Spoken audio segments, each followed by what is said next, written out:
Olá, boa noite, turma. Então, como nós já havíamos falado anteriormente sobre falar um pouco mais sobre a questão da filosofia grega clássica ou antiga, né? Então, rapidamente aqui para a gente entender um pouco mais essa filosofia, né? Então, já fizemos um passeio aí pelos principais filósofos da pré-socrático, né? Penso que já entendemos um pouco, a partir da avaliação que vocês fizeram, ficou nítido que a gente já consegue minimamente compreender a filosofia ou os filósofos pré-socráticos. Também fizemos um passeio pela filosofia socrática, né, ainda em sala de aula, apresentando aqui os principais filósofos do período socrático, no caso Sócrates e Platão, né? Então falamos de Sócrates e falamos de Platão, inclusive a variação já contemplava também esses filósofos. E aí falamos também de Aristóteles, do período considerado sistemático, né? Então já conhecemos um pouco esses três grandes filósofos da filosofia grega. E no período sistemático, aprofundamos aí o filósofo Aristóteles, dizendo que ele teve um papel importante de sistematizar o conhecimento e tal.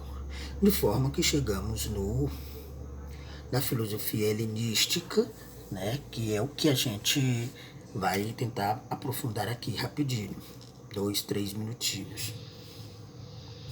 Então, a filosofia no período helenístico é considerada a última fase da filosofia grega e vai coincidir com o desaparecimento da ideia de polis, família grega, que era considerada como o centro político, né, no momento em que a Grécia, inclusive, se encontrava sob o poderio do Império Romano, essa ideia. E esse período ele é marcado pela elaboração de grandes sistemas filosóficos sobre a natureza e o homem, com destaque para as relações entre ambas, né, questão da natureza e o homem. E também começa a destacar aí a questão da divindade, né? E aí nós vamos ter também destaque para a forte preocupação com a questão da ética, das reflexões de cunho mais subjetivos e mais voltado aos temas da existência humana, trazido aí por Aristóteles, né? Bem como as possibilidades e capacidades do homem conhecer a realidade. Então, é um novo cenário que se apresenta no período helenístico.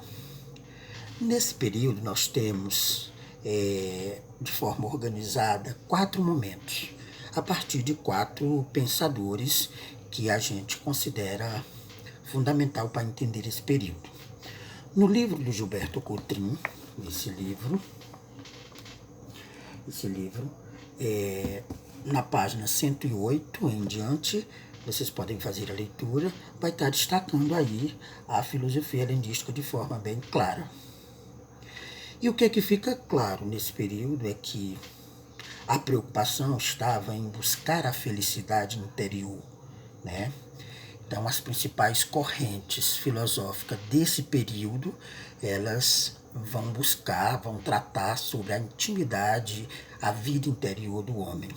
E aí nós vamos ter, né, o cinismo, o ceticismo, o epicurismo e o estoicismo, cada um com seus representantes, né? Então nós vamos ter, por exemplo, no epicurismo, no filósofo Epicuro, ou Epicuro, né? A preocupação para o Epicuro era a busca do prazer, né? Segundo ele, o prazer é o princípio e o fim da vida feliz. E tinha muito medo da questão da dor, do sofrimento. Então, para ele, a preocupação era buscar a felicidade, que para ele era o que ia fazer o indivíduo se conhecer a sua intimidade e tal. Então, o epicurismo é um termo grego usado para designar o estado da ausência da dor, né? Quietude, serenidade, tranquilidade da alma. Então, o epicurismo.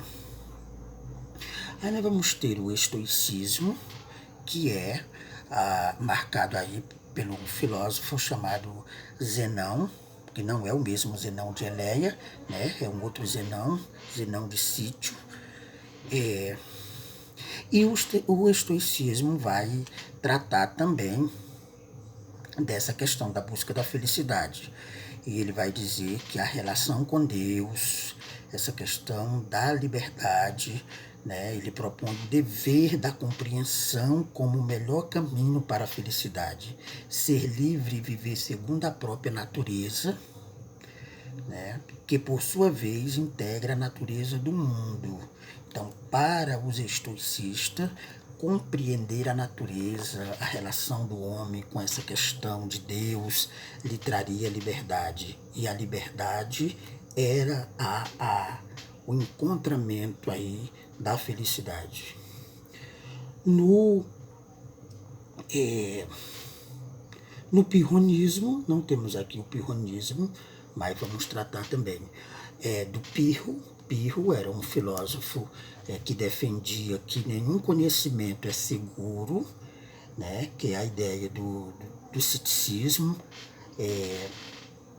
Então, para ele, tem que viver o momento agora, os prazeres que a vida proporciona, de forma a não se preocupar com o futuro, porque para ele a felicidade é o momento atual, é o momento agora. Não existe esse negócio de ficar procurando Deus, procurando o homem e tal. Viver a felicidade acontece aqui e agora. O cinismo de Diógenes, né? O termo cinismo designa a corrente dos filósofos que se preocupavam em viver como cães, ou seja, desprendido de toda e qualquer busca do conhecimento,